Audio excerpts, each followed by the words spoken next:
매일 성경 묵상 나눔입니다. 오늘은 2024년 7월 2일 화요일입니다. 우리 예레미야 26장을 계속해서 묵상합니다. 본문을 읽습니다. 고관들과 모든 백성이 제사장들과 선지자들에게 이르되 이 사람이 우리 하나님 여호와의 이름으로 우리에게 말하였으니 죽일 만한 이유가 없느니라.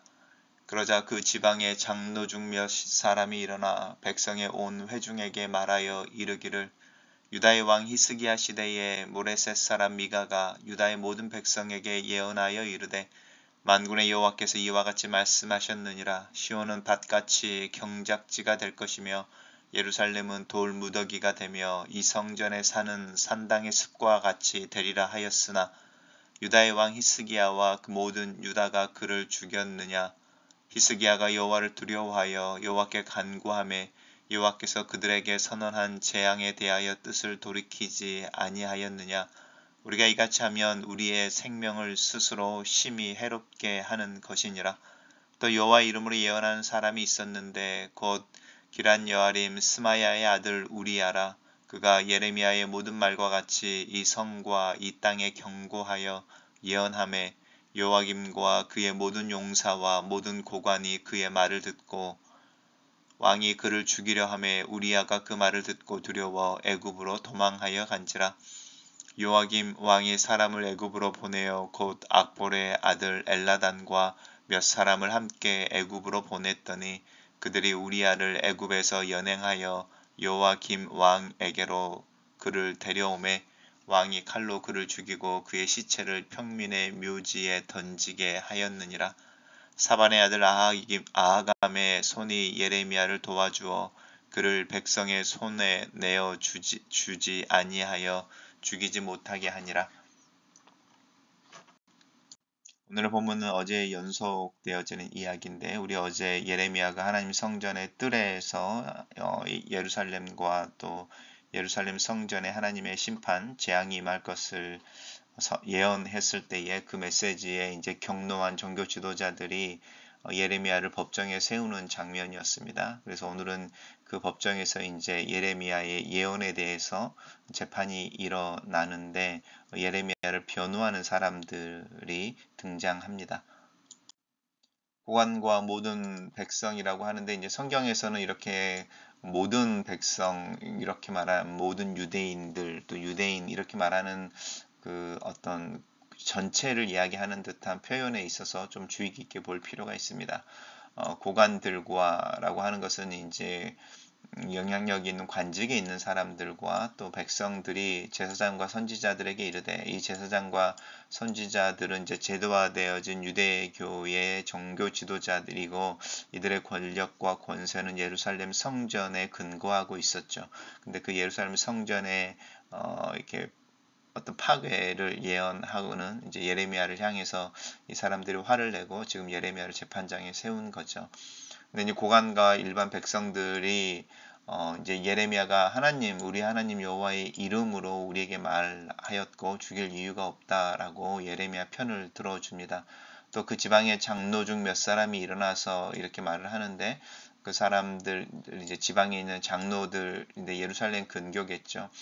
예루살렘에 있는 장로들이나 또 주변에 있는 장로들 중에 몇 사람이 일어나서 유대 왕 히스기야 시대의 모레셋 사람 미가 우리가 이제 미가 선지자로 알고 있는 미가 선지자에 대한 예언을 언급합니다. 미가의 예언도 유다에 대한 어떤 패망 그리고 예루살렘에 대한 그리고 성전에 대한 어떤 하나님의 심판 이제 파괴에 대한 예언이었지만 유다 왕 히스기야와 모든 유다가 그를 죽이지 않았다. 미가를 죽이지 않고 오히려 미가의 메시지를 듣고 여호와를 두려워하여 여호와께 간구함으로 하나님께서 이제 재앙에 대해서 뜻을 돌이켰다라고 하는 부분입니다. 그러니 예레미야의 이 메시지를 하나님의 메시지로 듣는 것이 마땅하지 않느냐 이제 이렇게 이야기하는 거죠.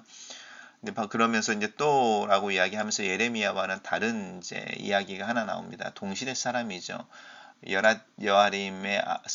여아림 스마야의 아들 우리야라고 하는 사람이 또 이제 예레미야와 사실은 동일한 메시지를 했습니다. 유다와 예루살렘 성전에 대해서. 근데 지금 예레미야가 이 메시지를 전달할 때 여호와김 왕 때였으니까요. 우리야가 예레미야와 동일한 메시지를 전할 때도 여호야김 왕 때니까 거의 동시대죠.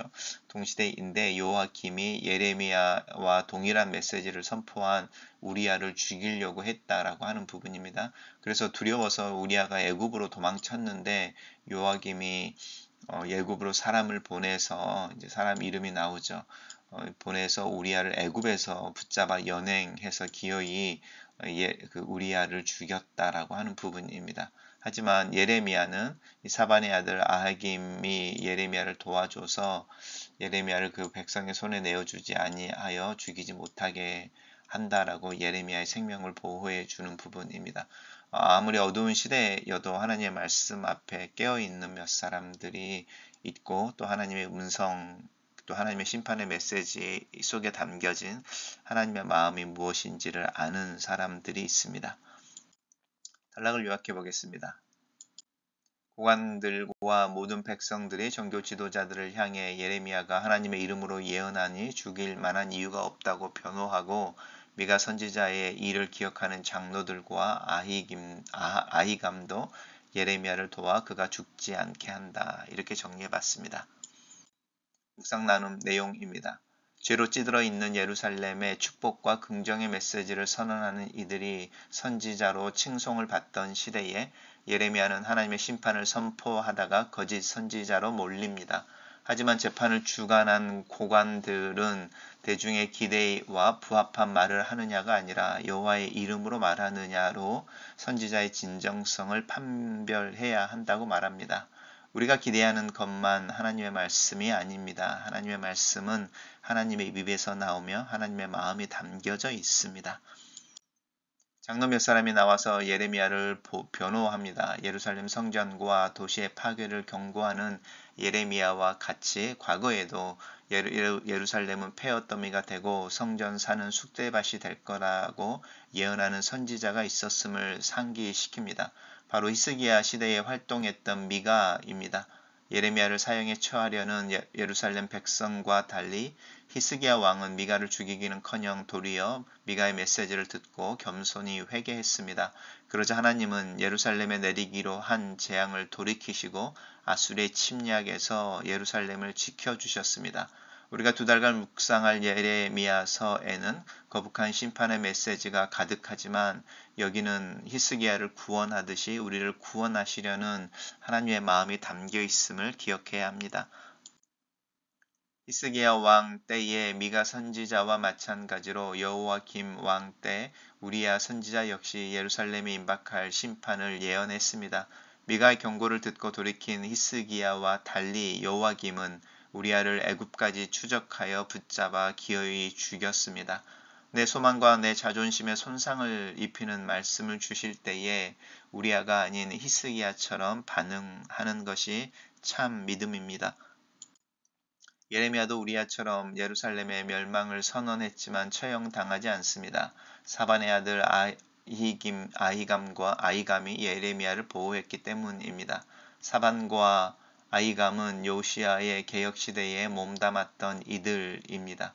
이들은 여호와김 시대에 타락하고 부당한 권력의 횡포에 맞서 선지자의 목소리를 지켜내는 소수의 신실한 백성의 자리를 지키고 있습니다. 글로 쓰는 기도입니다. 살아계신 하나님, 시대를 읽고 분별하는 총명을 구합니다. 하나님이 일하시는 일에 대하여 이해하고 하나님께서 하시는 일에 참여할 줄 아는 분별하는 영을 구합니다.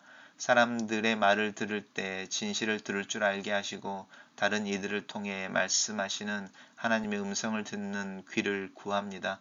내 삶의 하루가 하나님의 은혜로 시작하며 하나님과 동행함으로 진행되는 것임을 기억하게 도와주시고 진리 안에서 하루를 살며 마음을 지키며 누군가를 위해 나설 줄 아는 자가 되게 도와주시옵소서. 예수님 이름으로 기도합니다. 아멘.